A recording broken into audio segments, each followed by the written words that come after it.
Ladies and gentlemen, this is the main event of the evening. And now, it's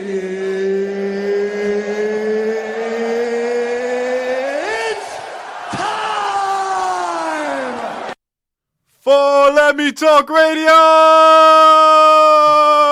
It is, ladies and gentlemen, listening live. And on the podcast, it is 10 p.m. on a Monday night. Which means Let Me Talk Radio on St. Andrews Radio.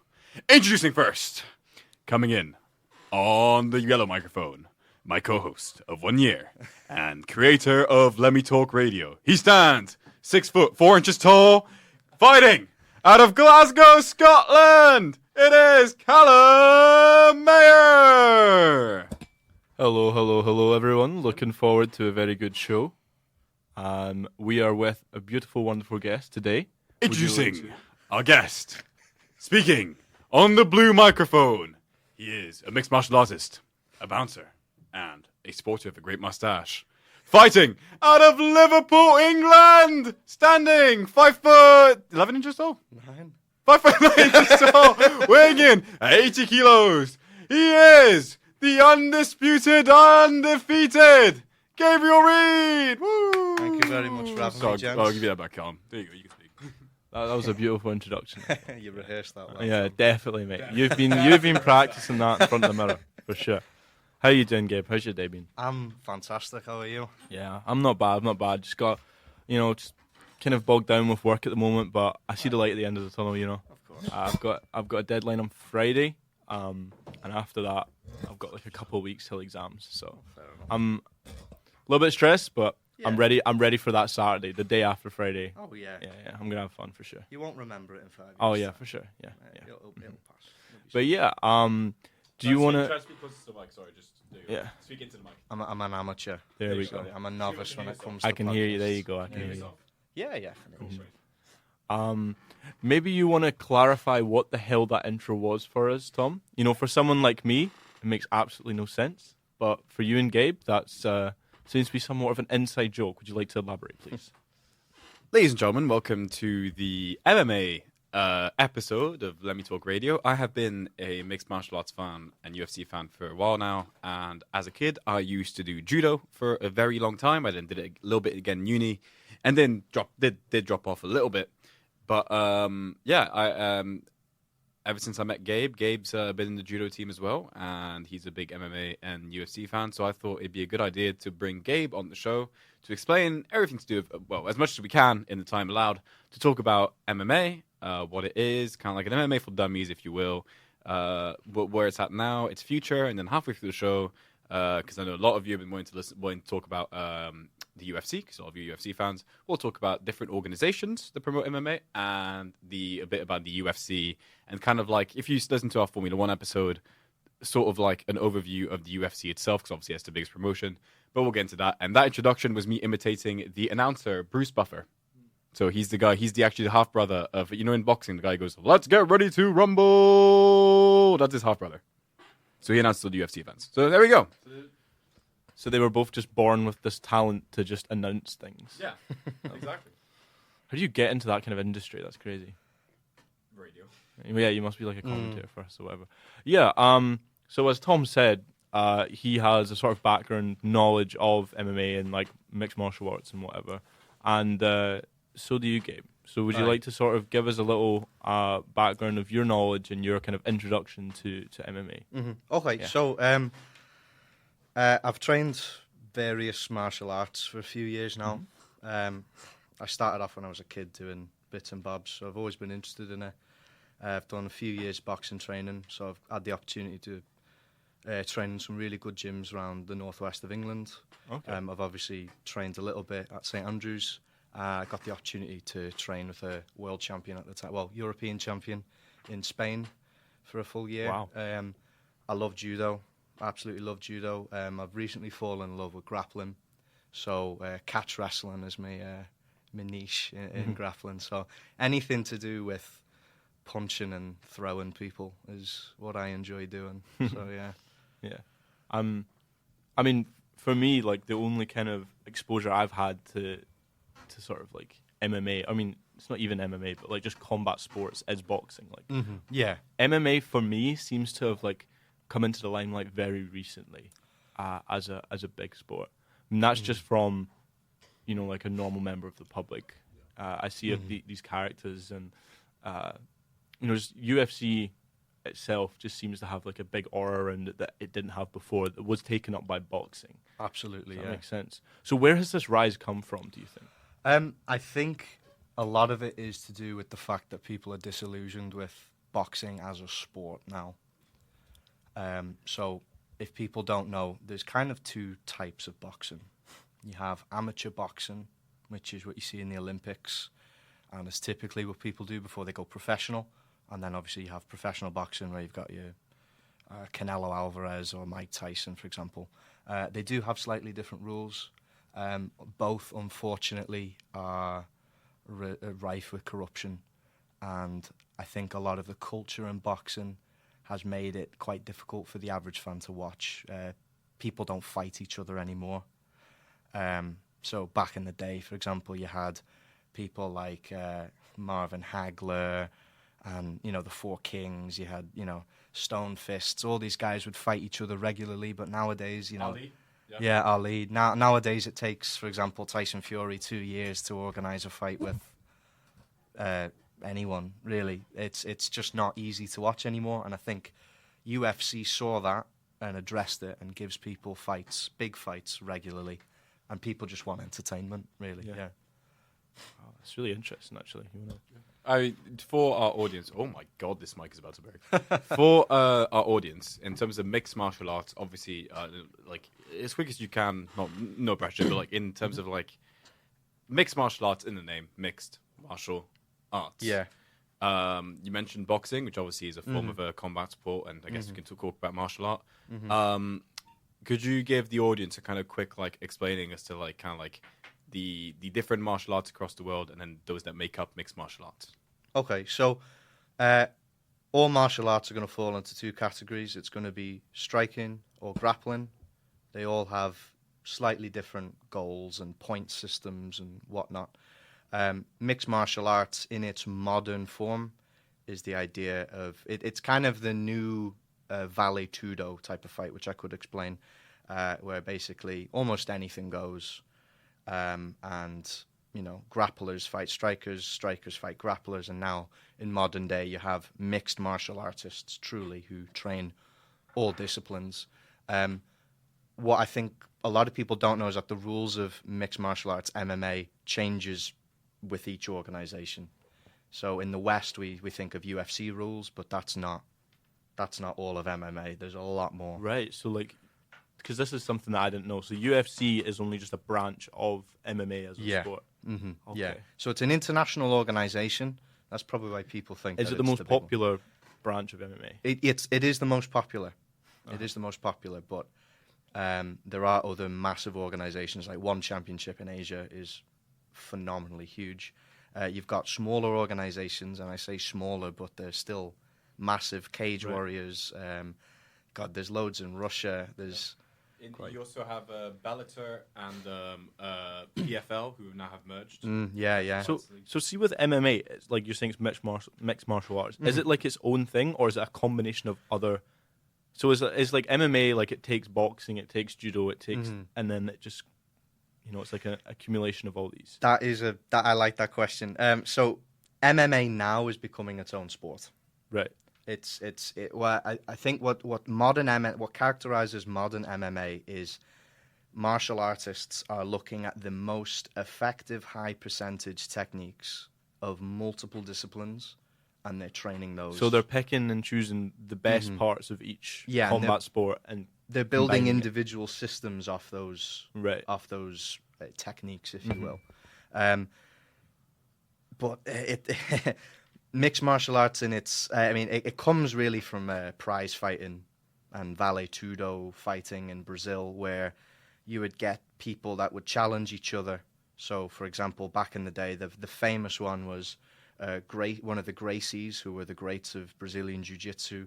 They would challenge maybe a catch wrestler or a Japanese judoka into a fight that would last until someone was submitted, and those were very, very popular.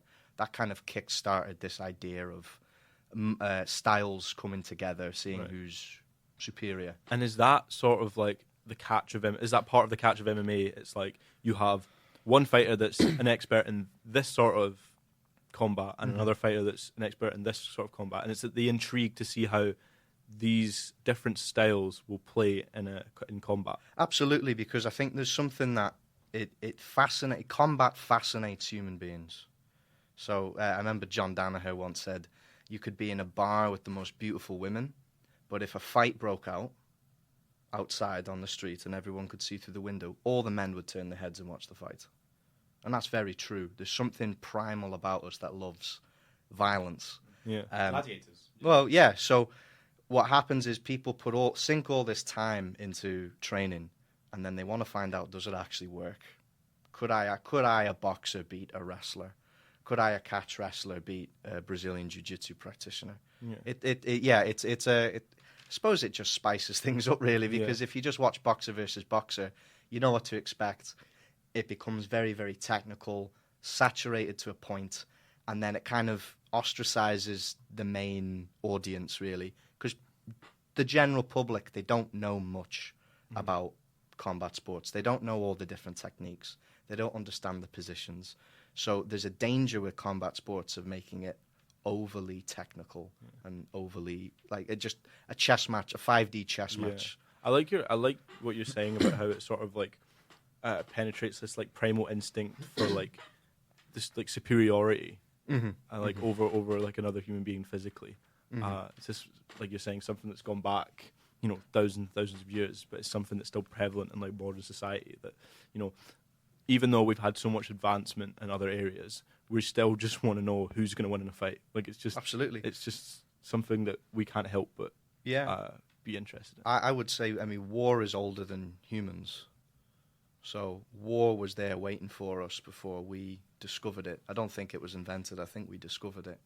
So you mentioned, sorry, do carry on. If you no. Well, something you mentioned is find quite interesting, and as I said to you before coming to you, it's going to be your dad question.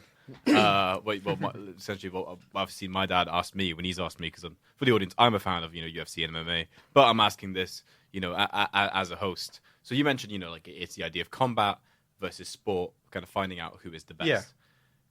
Someone watches boxing. They see two guys with, like funny looking shorts where it's pretty clear there's a belt and you can't hit below that belt. They've got, big-ish gloves on, pretty predominant gloves, and there's a lot of sets of rules in place. Takes place in a ring, right? It's called like an escape, if you will, somewhat. Look at MMA. It takes place in an octagon, also known as a cage, right? You lock the cage door. You have small gloves.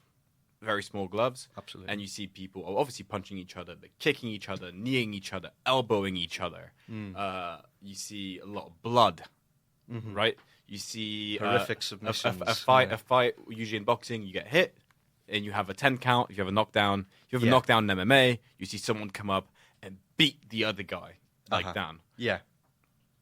How much of that is, the question is, to the average person, how would you explain that as a sport rather than just a street fight with an audience?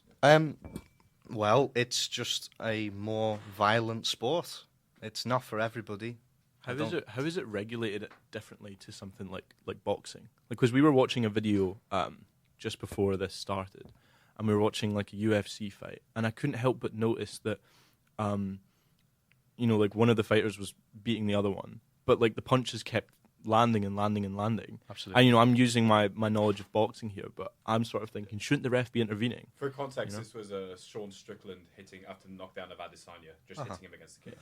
So, is there like between boxing and MMA, there must be different rules. But are the rules more lenient? Are they more strict? What's the kind of?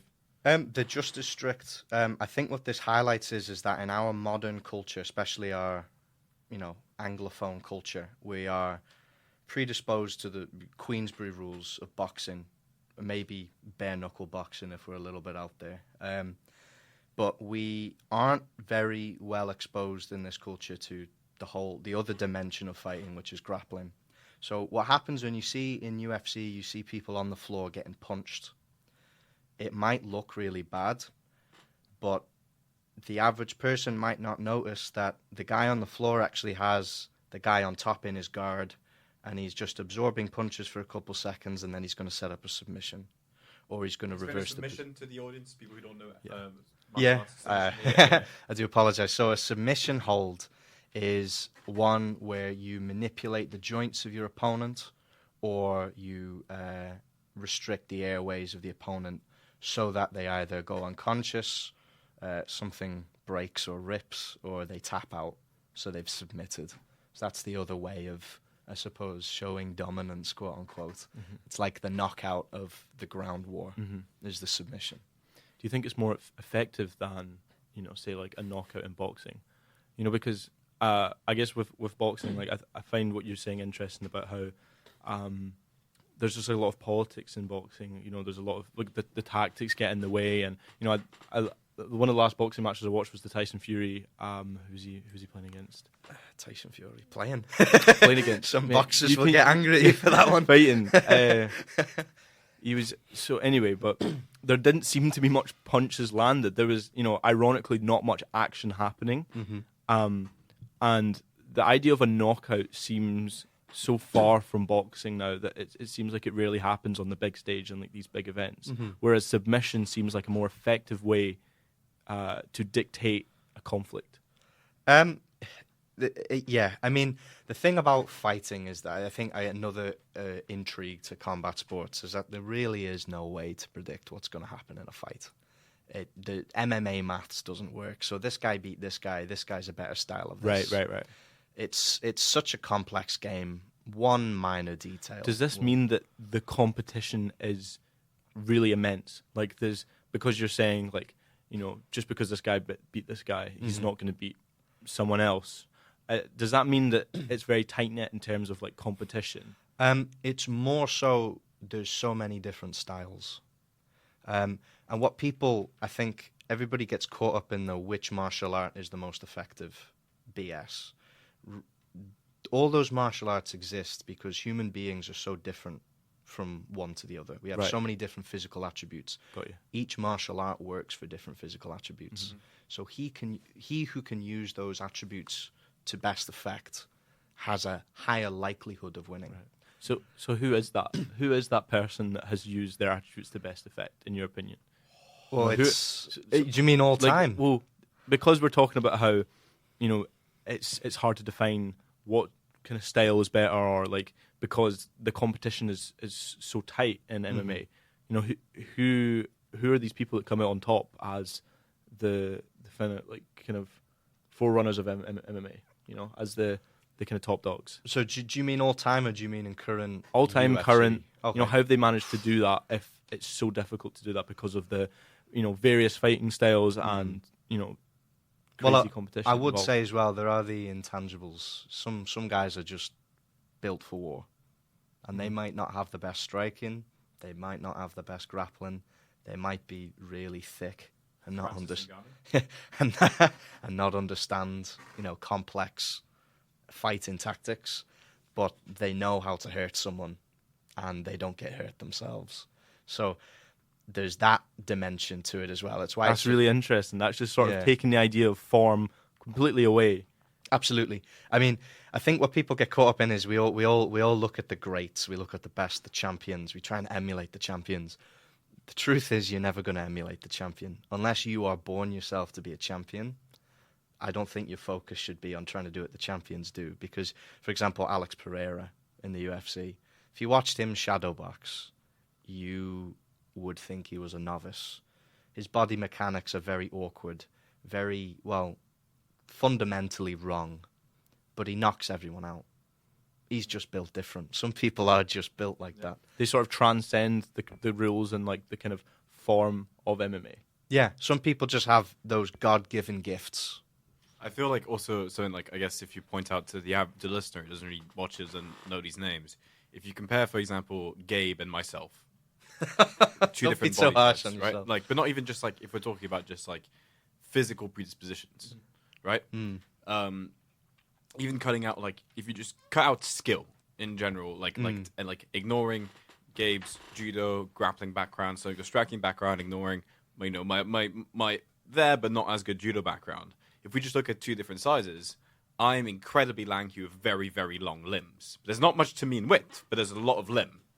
Whereas of you, you're a bit shorter, but it's more compact. A lot shorter. But it's also more compact. So if we're talking like Gabe running at me, yes, my reach means if I threw a punch, the distance of me hitting Gabe is obviously I've got a reach advantage, Absolutely. right? And then, but if Gabe gets to me, even without a wrestling background, already if you get your hands on me, if you get past my punch or my jab, then you're already physically predispositioned to get me to the ground or to pick me up. Yeah. And then obviously if you add skill on top of that, okay, then that obviously can change, can not only make your predispositions better, but then, what happens if Gabe gets his hands on me, but I'm, practicing wrestling? That changes it. Or if I try and punch Gabe, but Gabe isn't a adept boxer, then, that does somewhat nullify the reach advantage. But yeah, if we were talking, like, if you had to say to the audience kind of what you were saying, were you talking more like goats, if you will, greatest of all times? If we want to just go into a little conversation of the GOATs, I thought that would be quite interesting. Yeah, okay. And like why they're standouts. Yeah. Okay, What's so your opinion on that? all-time MMA. Go on. And, okay, so I'm going to assume that you mean kind of what everybody thinks of like cage fighting, where it's kickboxing with grappling. Is that what you mean by MMA? We can go for that. I mean, we Yeah. can also talk maybe like, I mean, I don't know what the difference is between that and UFC. Well, that is UFC. Right, yeah, okay. Yeah. So I don't know if you meant like the more traditional kind of prize fighting. We can talk mix about of like, well, styles. because how long has UFC been 30 around years. for? Exactly 30 years. 30 years. Yeah. So why don't we talk about maybe UFC at the moment? Okay, UFC GOATs. Okay. I would put George St. Pierre number one. I would put. I mean, it's not a very controversial list. I would have to, even though I don't like this, I'd have to put John Jones at number 2, and I'd put Demetrius Johnson at number 3. That's who I think is the definitive pound for pound most skillful fighters in UFC history. Now, see, here is something I wanted to bring up, right? Because you haven't said the names of Conor McGregor or is it Khabib? Habib, yeah. Right? Khabib Nurmagomedov. You haven't said these two names, whereas these two names are the names that I know, that general public probably knows. So do you think there's something in their character and their presence that commands people to watch them, even though they might not be considered by you as the best fighters? Do you think there's something in the build up to a fight, the character, the personality that Absolutely. that dictates, how many people watch? Yeah, definitely. It is a business. I would say that Khabib and Conor are amongst the best in this generation. But all-time MMA, that's a very, very long list of incredible specimens, really. But yeah, Conor, he was a great businessman. And Khabib, he was the perfect contrast to Conor. Khabib had something which people admire, which is supreme discipline. And when people watch these things, they want to live vicariously through these different fighters because it's something a lot of people can't do. How did Conor and Khabib contrast each other? Well, Conor was very brash. He's very arrogant. He's very confident. He's swagger, that's the word, I suppose. And he was entertaining. He would just put people's lights out. He was, was he the first double champ? The first simultaneous double champ. The first simultaneous champ, which means he was simultaneously champion in 2 different weight categories, which is phenomenally difficult. He was the first man to ever do it. That has a lot of draw. Khabib, he was relatively unknown when he came into the UFC. He had a style which, again, a lot of Westerners are not familiar with, maybe outside of the United States, which is a wrestling-heavy, grappling-heavy style. But eventually people were intrigued by that because he would dominate so many people so convincingly.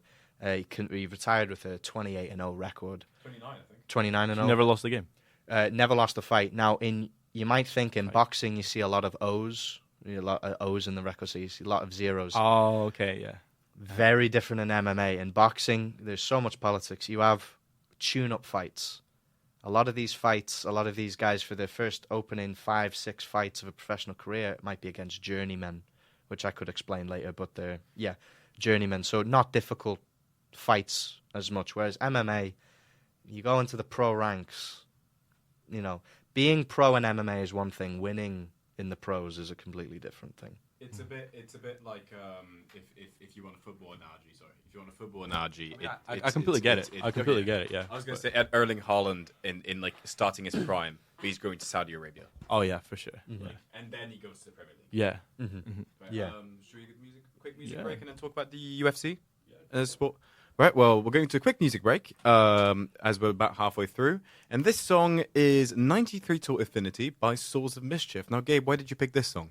Just a good tune, isn't it? Good tune. It is a very good tune, and the beat itself. I recommend the audience check out J. Cole's freestyle on it. It's very, he's obviously a new age rapper, but it's very old school. The freestyle you've heard, I was playing when you came in. The LA Lakers freestyle, very good song. So this is 93 to Infinity by Souls of Mischief. This is Gabe's song. We'll be back in about 3 minutes to talk about the UFC as a sport as itself. And also, very good explanations, Gabe. Very good. I had the audience tuning in. Erin Lee has been very interested. So we'll see what she has to say. See you in 3 minutes. Goodbye. Ladies and gentlemen, this... And Tom has messed it up. Apologies, audience. Give me 1 second as I put the wrong one. Welcome back to Let Me Talk Radio on St. Andrews Radio. This was 93 to Infinity by Souls of Mischief. Very good song. Very much liked it.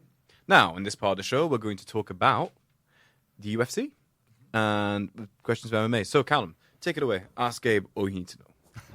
Well, I really enjoyed the first part of this podcast, but I think something that I've sort of was questioning is, what is the UFC in relation to MMA? How was it created? You said it was only 30 years old, and how has it grown to be such a powerhouse to the point where someone like me knows what the hell it is, in 30 years' time. So what's the process of UFC, and how's it gotten to where it is now? Okay.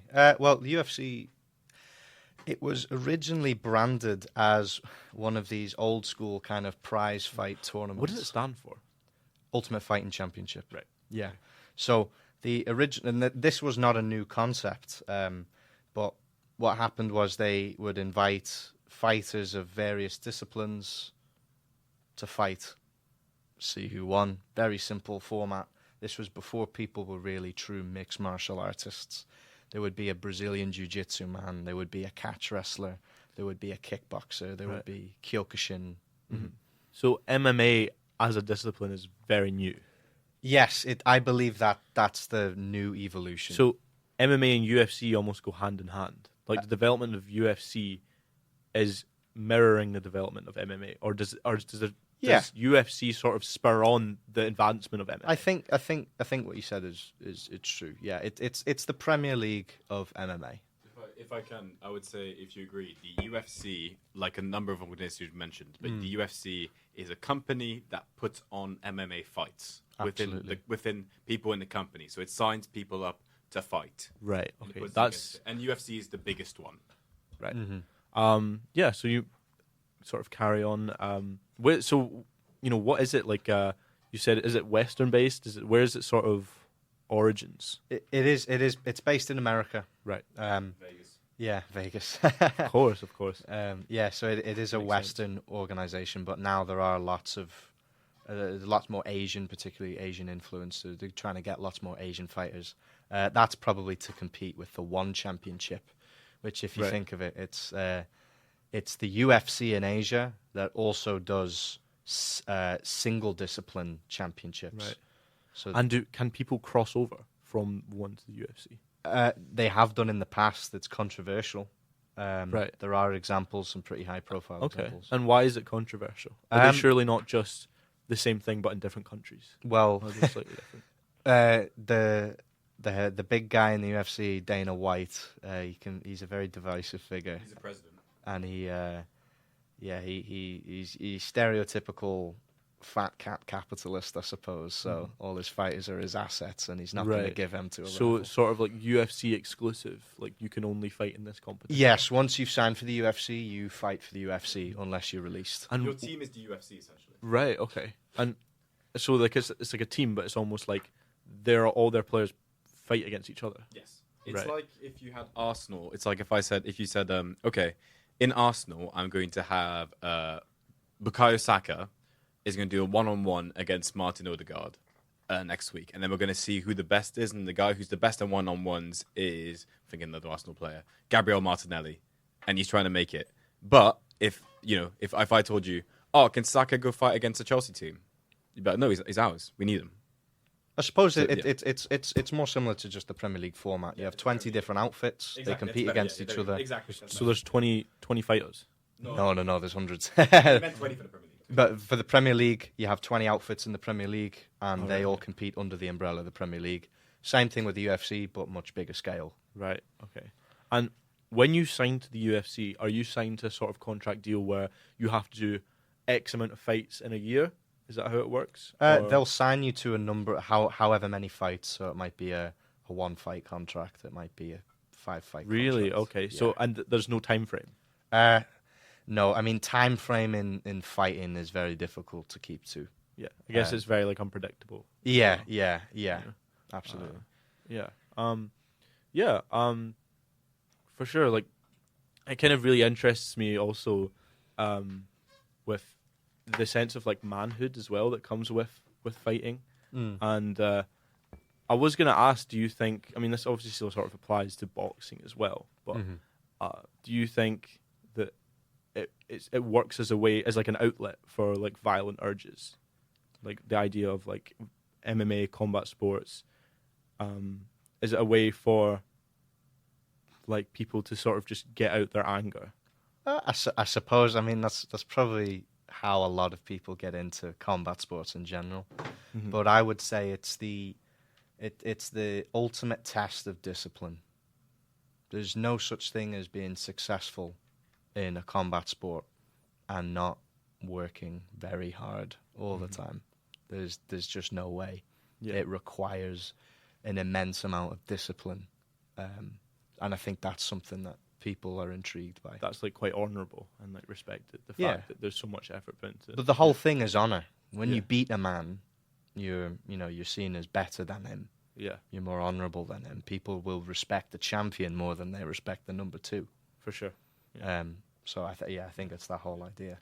And you'll have a fight. You'll have a fight that will have a big lead up in the press conference of someone calling each other the worst things under the sun, horrible things. But a lot of the time, excluding the Khabib Conor scenario, usually it will end with like them hugging it out, and they might not like each other still. They might still hate each other, but There's they'll like be a mutual respect. Yeah. That they're both, going through the same thing, Yeah. and like what they're doing is very relatable. That they've both gone through the same journey to get to where they are.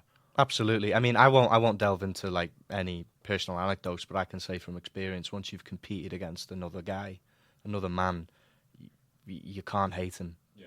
I mean, I've lost decisions, for example, when the guy I know cheated, but I don't hate him. It's hard to hate somebody because they've gone, like you say, they go through such a similar experience. You understand them. You just can't. You have so Yeah. much respect for that person. We have quite a large female audience watching, and to also make it clear to them, and that there's I would say it's not as obviously big as the male category, but in the UFC there's a number of women's fighting divisions. There are some unbelievable female mixed martial artists. One of my favorite fights of all time was Zhang Wei Li against the Polish girl, but her name is so hard to say. Joanna. Yes, Joanna. Yeah. Everyone calls her Joanna because the surname is very, very difficult. But that was just unbelievable. I mean, there's some in the UFC. There's some fantastic female fighters. Okay, so like it's still under the bracket of UFC. It's not like Yeah. UFC women or something like that. No, it's UFC. Right. They have their UFC, that's own really women. Like interesting. it's women will fight women and men will fight men. Yeah. So they will, Right. The lightweight champion. And- How frequent are the fights? Like, is it? Because I'm still sort of confused. Like, is it sort of something that happens like, oh, every Friday there's a UFC match, and then next Friday there's another match or whatever? It's not weekly, but it feels like every It's- few weeks there's at least some card on, whether that's a main event or like a fight night or. It's Card. not one fight. It's Card. not What one do you fight. mean by card? Okay, yeah, well, yeah. So in fighting, because a fight can last a few seconds. yeah. Okay. It wouldn't make sense from a business perspective to have one fight. Right. So they have what you call a card, and it will have like an early prelim or a prelim. You'll have the main card, whatnot, and it's just it's a catalog of fights, and they go in order. And they get better, or as in like More and anticipated. Right. Oh, so sort of like a festival, like how you start off Yeah, with like exactly. the It's exactly- opening Yeah, acts it's and then- exactly the same. You go to a concert, you Got you. listen to someone you've never heard of, and then you get to the good stuff, if you will. Yeah. Right. Got So, you. like when I watched, I told you I watched the big, because there's different UFC events. There's like there's fight nights, which like so usually every week every weekend, Saturday there's a different cards. But they have fight nights, which are like less popular fighters, but still you get fights. And then you have the UFC of a number. So the last one was 295, the 295th paid pay-per-view where you have to pay to watch it. UFC event with the really big fighters. So when I started watching it, it was obviously time difference. It was midnight for us in Scotland, and I started putting it on. This guys I'd never heard of, but I get to see them fight. Right. And then at around 4 a.m. was the co-main event, so the second to last fight with like huge anticipated title fight. So like only at 5 a.m. did I have the big fight. But it started at midnight. So I got to watch like 12 fights. I got to watch some really good fights. Didn't know who they were, but they were really good fights. It's quite interesting. I mean, that's probably good for like exposure as well. Exactly. Like for more unknown fighters, and they can sort of Absolutely. rise up really quickly by, through that. I think that's quite interesting. Is there like, talk about like male and female UFC? Is there like male fights and female fights on the same card? Does that work? yeah, they're mixed. Right, They're okay. mixed. So, there will be main events where it is a female I championship. think that's really good. That's really progressive. Like the fact that they're sort of not making a distinction, if that makes sense. Whereas like with like football, Premier League, you have the male leagues and the female leagues. Whereas with UFC, it seems like they're trying to integrate regardless of gender. Yeah, I and do respect that. there's not going to be obviously like for there's not going to be a male versus male fight or female versus female fight. But sorry, that's exactly what. Sorry, exactly what it is. Sorry, it's not it's not like across division. But there has been for example, like, there has been talk of like if it was allowed, like who could beat who. But for example, it's the UFC has a lot of problems which you have not enough time to delve into.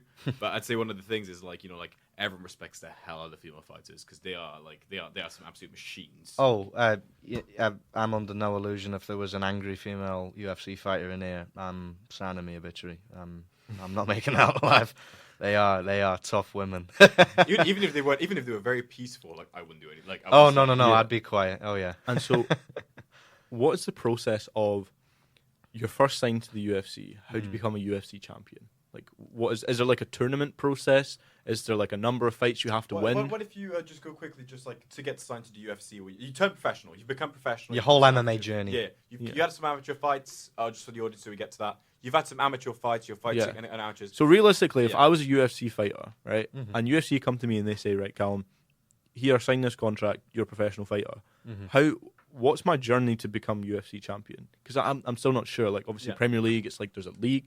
With UFC, is it a tournament style or is it just like a however many people you can win So- against? I don't know. This is kind of where UFC is a bit more modern because in traditional MMA organizations it would be tournament fighting. So you'd have multiple fights in a night and then there would be a champion at the end of a night.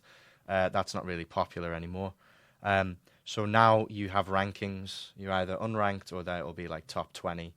And you fight whoever you're matched up. So if you're a UFC fighter, you'll get called up and you'll say, you're fighting so-and-so on this date in wherever in the world. You turn up, you train, you fight. You win or lose. Your ranking changes based on your record. And eventually you'll climb up the ranks, maybe make enough noise where people want to watch your fights. And then you'll get a title shot. And if you win the title shot, you're the UFC champion. Who's the current UFC champion? at the moment? Well, that's what I was going to say. You mentioned UFC has different different weights. Right. Okay. Right. We haven't got into that. So there is different like leagues or like sections of UFC. Yeah, and weight. there's weight divisions. So for people, Do you want to maybe get in? Sorry, to cut you off, but what's the significance of weight? Okay, yeah, That's a very good question. I was going to say this. So if people don't understand, let's say they're not experienced in combat sports, there's certain physical advantages that people have over other people. So there's height, there's reach, and there's weight. Those are like the main ones. If I'm heavier than you, my punch is going to carry more power, I'm going to probably be stronger than you. When I'm on top of you, you're not really going to be able to get out as easily. It's just a physical advantage. So to make the fights as even physically, they divvy everybody up into weight categories. That way, it's a better show of technique. Rather than just like, Yeah. you're big, you win. Yeah, Okay, so got I you, mean, got you. the traditional UFC, I mean, there were fights where it would be a 70-kilo guy against a 25-stone guy just to see. Judo traditionally had open weight tournaments where, and I believe that's an even more, it's even bigger show of skill on part of the smaller guy. Of course, right. But now it's all even weight. Can you explain each of the weight categories? Oh, How many lots. is there? Is there lots? oh, there's lots. I've got. I thought there must have only been about 3 or 4. No, no. Oh, no, So there's you lots. have the flyweight division, which is 125 pounds. I Is believe. this men's you're going through I'll first? go through men's first, Yep. yeah. Okay. Do you want to use UK? Wait, yeah. Yeah. So I'll. Oh, 120. Oh no. Okay, so if you want to do it Yeah. in your head, Yeah. a kilo there's 2.2 pounds in a kilo. Yeah, I So can just divide it by 2 and you'll get a from the very higher rough. ones I can do. So there's the flyweight division, which is the lightest one. You then have the bantamweight division. It's like 60 kg. Even less than that. Yeah. The smallest Yeah. guys are about 50 odd. Then featherweight division, which will be about 65-ish kilos. Mm. Then Also, you it's have like every 5 kg, Yeah. there's Mhm. another one. Yeah. lightweight, which is 70 kilos. Welterweight, which is 77 kilos. Middleweight, which is 85 kilos. Light heavyweight, which is 92 kilos. And heavyweight, which is the big boys, 100 kilos. Now, I will say on the weight, because weight is such an advantage, people have kind of, in all professional sport happens, combat sport, they do something called a weight cut. So a guy, let's say me, so I'm walking around at, let's say, 75 kilos, for example. Right. I don't want to go into the fight at my natural weight. I could, but I wouldn't be using my advantages there to best effect. So what I would do is I'd do a weight cut through various different techniques of shedding weight quickly. And let's say I'd get down to maybe 69 kilos. Some guys cut a lot more than that. Some guys cut about 20 kilos. What the For fuck? for a weight cut. How can Right. you do that? Oh, per hour, yeah. Fucking crazy. Yeah. It's insane. That's a very controversial Probably topic. some 'Cause- like health concerns. well, there. I don't believe it's all done naturally, but Oh, so okay. you Right. cut weight. So I'm 75. Let's say I cut down to 69, 68 kilos. So I'm going to fight a guy who's naturally going to be smaller than me. I weigh in, and then if we're talking UFC, I have the weigh-in night, and then I have 24 hours before I actually fight. So in that 24 hours, I'm refueling, I'm rehydrating.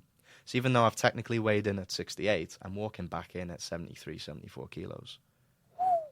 So if I show you an example, this But is... why isn't the weigh-in done just instantly before the fight? Some combat sports do that, but the UFC, I mean, I couldn't tell you Is exactly. there just like a ton of politics into it? Like they want to get a certain Well, fighter to fight another Yeah, fighter from different so weights? all these professional MMA fighters that have been doing this since they were maybe 16, 17 years of age, doing weight cuts regularly to compete. Okay, you now tell them when there's hundreds of thousands of pounds on the line, you're no longer allowed to weight cut. Well, a lot of these guys have built their style of being a weight bully, being the biggest guy in the division. Habib. Now all of a sudden they're one of the smallest. It would rip people's careers apart, and it's too entrenched really to get rid of that, at least in MMA and boxing. So, do you not feel like there's something that's unjust about weight cutting? It is, but fighting isn't fair. Yeah. That's It's what you all- learn real quick. if you talk about we're talking about different rules and different promotions. So really, the rules change per promotion. In one FC, they had a guy die in one championship. They had a guy die 7-8 years ago through weight cutting. So their thing now is you have to fight at your natural weight. Well, Ish. yeah. I'll explain the controversy of this We do have because 7 minutes, by the way. So yeah, well, there's many ways to cheat those one championship tests. So it hasn't, unfortunately, it hasn't actually solved the issue. But yeah. I was going to ask, just quickly, Paddy the Baddie. I hope he loses. Sorry. Yeah. Because I've seen all his videos of like how he cuts so quickly and then he puts on like a shitload of weight. Yes, after. like that sort of makes way more sense to me now. Because I was wondering, like, is he cutting because he has to get in shape for the fight? But is it more just that he's trying to get down to a specific weight? It's more so he's got a better chance at fighting somebody who's smaller than him. Wow. It's just a huge advantage. Yeah. And I was going to ask, what are the, because I would like think that maybe the heavyweight is like the big one that everyone watches. But is there like more popular weights that people prefer to watch than others? Yeah, it's funny because boxing, obviously, the heavyweight boxing champion is the big boy, and that's kind of what everyone gravitates to in boxing. But in MMA, it's not the same. I'd say, if anything, more like welterweight, middleweight. Yeah. Those lightweight was probably the most popular division ever. Yeah, lightweight with Conor. Yeah, it fluctuates in MMA a lot more. Yeah. Is it just? Do you think like in the middle, at like middleweight, sort of welterweight, is where like you're able to get the kind of balance between that sort of like heaviness and technique? Yeah, I think in all combat sports, when you look at kind of weights in the middle of the pack, I would say, at least from my own amateur perspective, that's where you get the best kind of balance of the two. Yeah, the mixture of technique and also physical attributes. I mean, there's outliers, of course, but like I've always preferred watching middleweight boxing. I've always preferred watching whatever. I prefer that kind of weight range. That's really interesting. If I show you a visual photo for weight cutting, this is Conor McGregor the day he won the featherweight championship. So he weighed in at about 65 kilos. What the fuck? Conor McGregor is not 65 kilos. This is when he won on fight night. Okay, 2 days earlier he weighed in. Okay, he had to weigh in. He had to show his weight. This was Conor McGregor when he weighed in. He looks tiny. So that's 65 kilos. He looks frail. That's him weighing in for 65 kilos. On the fight night. Is that Joe Rogan? That is Joe Rogan. It is Joe. What's he doing there? Joe Rogan, who is not weight cutting. Of course, right. Joe Rogan's he's big into UFC and stuff, isn't he? He's one of the commentators, yeah. So if you look, this is Conor McGregor at two different weighing ins when he was. This is when he was like a welterweight, I think, or lightweight. But this was him at featherweight. Wow. So there's like a big thing there, and is that sort of a concern that's been brought up in UFC, or is it something they sort of overlook? It's always going to be overlooked. I mean, fans are always concerned, and fighters themselves, but it's too entrenched. It is just a part of the culture of the sport. Did you guys say who was the UFC champion? So there's champions in the different weight divisions. So obviously you've got like 7. So if I look here, flyweight champion is Pantoja. Then Okay, so see if I was to say who's the UFC champion, who's the first fighter that comes to mind? So you have a pound for pound. You see as well. If you go on the UFC rankings, there's pound for pound, which is what Gabe mentioned earlier. Which is like if you theoretically made the heavyweight champion fight the middleweight champion and the flyweight champion fight the featherweight champion, who would win? Now, very likely that's based on skill only. Yeah. So at the moment, the pound for pound top 5 I'll put are Islam Makhachev, John Jones, Alexander Volkanovski, Leon Edwards, and Alex Pereira. So Makhachev lightweight, then heavyweight for Jones, Volkanovski featherweight, Edwards welterweight, Pereira light heavyweight. So, wait, is McGregor and Khabib, are they retired? Khabib has. Conor is on the 3-year delay. He broke his leg. He's also. Ouch. You know how you asked why his face was so big? Let me introduce you to steroids and alcohol. So, when 12. When McGregor and Khabib had their fight that you were showing me, was that at the peak of both their careers? I wouldn't say it's the peak of Conor. Just off the peak.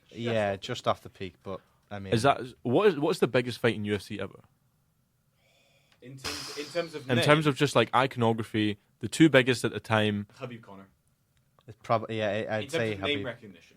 Yeah, especially because like most casual fans would know that in UFC. Obviously, that's not the biggest fight by any stretch of the imagination for MMA history, but UFC people would say Conor Khabib probably. It's because there was such a thing of UFC MMA with all MMA fights. I would say the professional level, but especially as you get to the to the professional leagues, the UFCs, everything, you want to promote a fight. So when you're an amateur fighter or a low level professional in a small organization, always correct me, Gabe, if you disagree. No. But you want to make you're not trying to promote the fight. You're just trying to make yourself known, if you will. When you get to the big fights, if you and me are going to fight, Callum, right? We got a fight coming up. Not only are we trying to do best to win, but the UFC itself needs to make money, right? They pay us to fight but then they want to make money for people watching. So we've got to hype it up, right? Especially with pay-per-view. Yeah. Because fighters get cuts of those. Because you pay for the card. Pay per view. Yeah, so how many views it gets, the amount the fighters get a cut of. So you want to make a fight, even if we're best of friends, but we're going to fight, I'm going to be saying stuff like, Callum, at the lightest of insults, I say, Callum, you're terrible, I'm going to beat you because you suck at punching, right? That's very light insult, but at the Conor and Khabib level, it got to insulting religion. It got to, because obviously two different people, Conor insulted Khabib's religion, his father, then Khabib had a go at him, slapped his teammate pre-fight.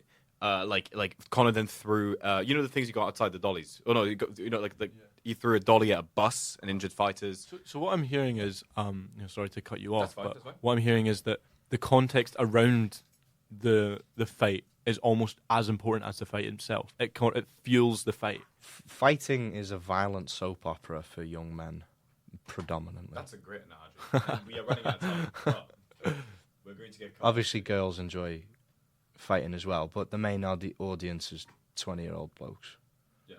So It's a fighting soap opera. That is a wonderful way to end. it's this, a violent soap It's a opera. violent That's what soap it opera. is. That's a wonderful way to end this. Really interesting and enlightening podcast. Actually, I've learnt a lot. I don't know if I'll delve deeper. Never know.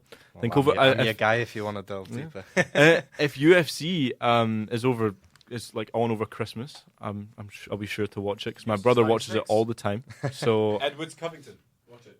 okay, I might. Maddie is fighting. Oh right, okay, my guy. Right, we'll do that then.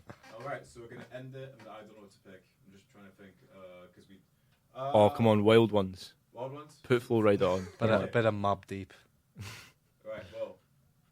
As always, this will be up on podcast platforms. Deep Patrick podcast will be put up. I am sorry, I've got a literature review for my disc due in under 48 hours, and I am absolutely fucked, is the best term to put it. So it's going to be posted along with the Gabe episode, obviously. You can find us on Instagram.